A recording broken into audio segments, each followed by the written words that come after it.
Hello, good morning, Radhe Radhe सभी को। कैसे आप सभी? उम्मीद करती हूँ कि आप सब अच्छे होंगे, खुश होंगे फ्रेंड्स। तो आज है दिन संडे का।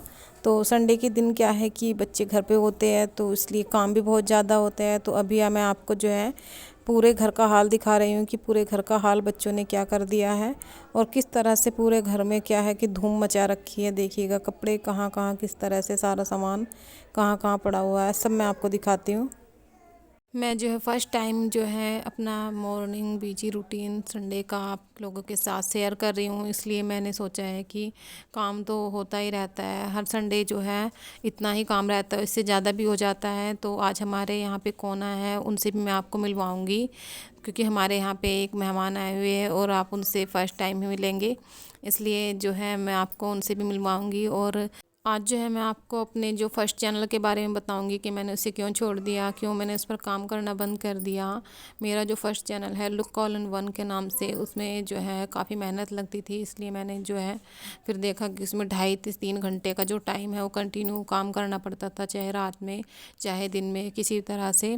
क्योंकि यूट्यूब की एक पॉलिसी है कि आपको 1 साल के अंदर जो है 4,000 घंटे का वॉच टाइम और 1,000 सब्सक्राइबर कंप्लीट करना होता है।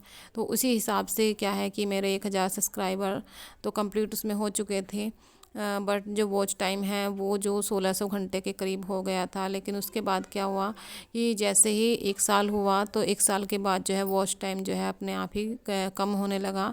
इसलिए मैंने क्या काम किया कि फिर मेरा मन नहीं हुआ, क्योंकि जब आप मेहनत उतनी ही कर रहे हैं जितनी आप डेली मेहनत करते हैं, उतनी आप मेहनत कर रहे हैं, उसके बाद भी अगर आपको मेहनत का फल नहीं मिलता। और मुझे ये चीज़ नहीं पता थी कि 1 साल के बाद जो है मेरा वॉच टाइम कम होने लगा है, क्यों हो रहा है। तो मैंने सोचा कि शायद अब मैं कामयाब नहीं हो पाऊँगी, अब शायद मैं नहीं कर सकती इस चीज़ को, इसलिए मैंने क्या किया कि वो छोड़ दिया। दूसरी चीज़ इसमें एक और चीज़ थी कि जैसे ही उसमें मेरा क्या था कि मुझे लुक ऑल इन वन नाम से मेरा चैनल है, और उसमें जो है मुझे फ़ोटो डाउनलोड करनी पड़ती थी गूगल से, उसके बाद उनको एडिट करना पड़ता था। एडिटिंग भी मुझे इतने अच्छे से नहीं आती, लेकिन एडिटिंग मैं कर लेती थी। एडिटिंग करने के बाद उनको जो है मैं बनाती थी, फिर बनाकर वीडियो अपलोड करती थी। उसके बाद जो एसईओ वगैरह उसमें मैंने कुछ नहीं की, क्योंकि ना ही मुझे उस चीज़ की नॉलेज थी उस टाइम पर।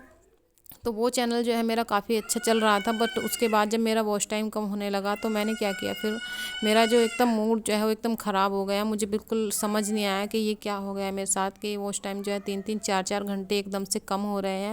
फिर क्या हुआ कि जैसे जैसे वॉच टाइम कम होता गया, वैसे वैसे क्या सोचते हैं ना कि वही चीज़ है कि इंसान का जो है एकदम से मनोबल जो है इसका कम होता चला जाता है। फिर मेरा काम करने का उस पर मन नहीं किया। फिर दूसरी चीज़ जैसे कि उसमें था कि गूगल से जो है फ़ोटो डाउनलोड करके फिर उनको जो है वीडियो में एडिट करके फिर उनको बना के, मतलब बहुत ज़्यादा मेहनत लगती थी, इस तरह से मैं करती थी।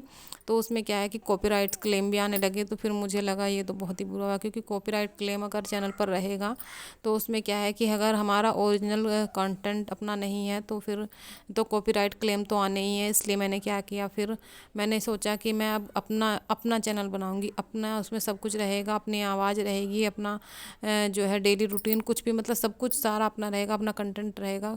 बाकी उसमें जो है कुछ भी मुझे कॉपी करने की ज़रूरत ना पड़े, यहाँ तक कि म्यूजिक वगैरह मैं कुछ नहीं लगाऊंगी। सब कुछ जो है मैं ओरिजिनल जैसा भी मेरा मोबाइल है मैं उसी से मैंने शुरुआत की। जिस फिर सब कुछ मैंने किस्मत के भरोसे अब छोड़ रखा है कि अगर मेरे नसीब में होगा, किस्मत में होगा कामयाबी मिलना तो मिलेगी, अगर नहीं होगा तो ना सही। पर अब मैं जो है बिल्कुल कुछ भी मैं कॉपी नहीं करूँगी, बिल्कुल ईमानदारी से अपना काम करूँगी। सब कुछ जो है बिल्कुल ओरिजिनल रियलिटी बिल्कुल होगी, जैसा हम लोगों का रहन सहन है सब कुछ मैं आपको दिखाऊँगी। और अब मैंने जैसे आपसे कहा था कि अब मिलवाती हूँ मैं आपको एक न्यू गेस्ट से। ये देखिएगा, ये जो है अवनी के पापा की बुआ जी है, और इनका जो नाम है वो सुनहरी है। और ये यहाँ पर बेल जो है लौकी की उसके नीचे जो अपनी चारपाई डाल के अपना आराम से लेटी हुई है। ये देखिएगा, ये आराम से अपना हुक्का इनका चल रहा है, हुक्का पी रही है, आराम से अपना लेट हुई है धूप में। धूप काफ़ी अच्छी आ रही थी, तो ज़्यादा धूप लग रही थी, तो बुआ ने क्या काम किया कि अपनी चारपाई यहाँ पे डलवा ली, तो अब आराम से फिर यहाँ पे लेट रही है। सो मैंने साथ ही सफाई के साथ साथ मशीन भी लगा दी थी, तो कपड़े भी मैंने साथ के साथ में धुल रही थी और जो बाकी का काम है वो भी मैं साथ के साथ निपटा रही थी। क्योंकि फिर ऐसा होता है ना, अगर एक काम में आप लगे रहे तो बाकी काम फिर छूट जाते हैं। इसलिए मैंने पोछा लगा दिया और पोछा लगाने के बाद जो है मैं बाहर की जो झाड़ू थी वो भी मैंने लगा दी थी। और साथ ही साथ क्योंकि कपड़े बहुत ज़्यादा हो गए थे तो कपड़े भी मैं साथ के साथ धुल रही थी, क्योंकि बार बार जो है भले ही जो है एक काम को छोड़कर दूसरा काम करना पड़े, पर वही चीज़ है ना कि फिर साथ साथ दो काम निमटते रहते हैं। 2 से 3 काम जो है आप एक साथ लेके चलो तो काम आपके जो है जल्दी जल्दी निमट जाते हैं। वरना फिर ऐसा है कि एक काम की जैसे कि अगर मैं कपड़े धुलने में लग जाती हूँ, फिर अगर दूसरा काम मैं नहीं कर पाती तो उसके साथ साथ फिर जैसे कि अगर मैं कपड़े धुलने लगती और पोछा ना लगाती तो पोछा लगाने का काम पर फिर ऐसे ही पड़े रहता, फिर 2 बजे तक ही सारा काम निमटता है। इसलिए फिर मैंने जो है क्या किया कि पहले जो है अपना झाड़ू जो है अंदर लगा ली, फिर उसके बाद जो है बाहर का छोड़कर फिर मैंने पोछा लगाना शुरू कर दिया। कपड़े जो है मशीन में डालने के बाद फिर मैंने बाहर पहले झाड़ू लगा के चूल्हा जो है वो कंप्लीट किया, चूल्हे का काम सारा खत्म।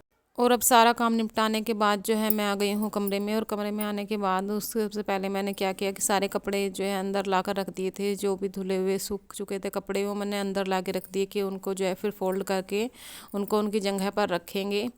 तो वही मैं अब जो है कपड़ों को फ़ोल्ड करके उनको उनकी जगह पर रखूँगी। और साथ ही साथ मैं आप लोगों से कहना चाहूँगी कि अगर आप लोगों को मेरे ब्लॉग अच्छे लगते हैं तो प्लीज़ मुझे सपोर्ट कीजिएगा। कहीं ऐसा ना हो कि मैं फिर से डिमोटिवेट हो जाऊँ और फिर जो है मुझे जो मन है वो बहुत ज़्यादा दुखी हो जाता है। फिर मुझे बहुत ज़्यादा दिक्कत होती है कि 1 साल तक मैं काम करती रहती हूँ, फिर उसके बाद यही चीज़ है कि किस लिए कर रहे हैं, अपने बच्चों के लिए तो कर रहे हैं कि अपने बच्चों का जो भविष्य है वो अच्छा हो सके।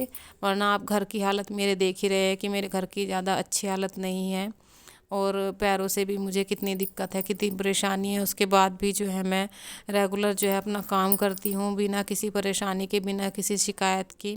तो आप लोग प्लीज़ मुझे सपोर्ट कीजिएगा कि मैं जो है अपने बच्चों को एक अच्छा भविष्य दे सकूँ, अपनी बेटियों को। क्योंकि मैं सिर्फ़ यही चीज़ सोच के चल रही हूँ कि ये किसी पर बोझ ना बने, अपने पैरों पर ये बच्चियाँ मेरी खड़ी हो और मैं इन्हीं के लिए सब कुछ कर रही हूँ। दिक्कत परेशानी सभी के जीवन में आती है, लेकिन वही चीज़ है कि हमें परेशानियों का सामना करना पड़ता है, पर यही है कि अपने आप को मजबूत बनाए रखना होता है। और जब ये दोनों लड़कियां मेरी नॉर्मल हुई और तीसरा जब मेरा ऑपरेशन हुआ तो मुझे सबसे ज़्यादा मुझे जो झटका लगा, बहुत ज़्यादा बहुत दुख हुआ। इतना मुझे बहुत ज़्यादा दुख हुआ इस चीज़ का कि लड़की हुई, इस चीज़ का मुझे नहीं, मुझे इस चीज़ का हुआ कि मेरा ऑपरेशन हो गया। ऑपरेशन का मुझे बहुत ज़्यादा दुख हुआ।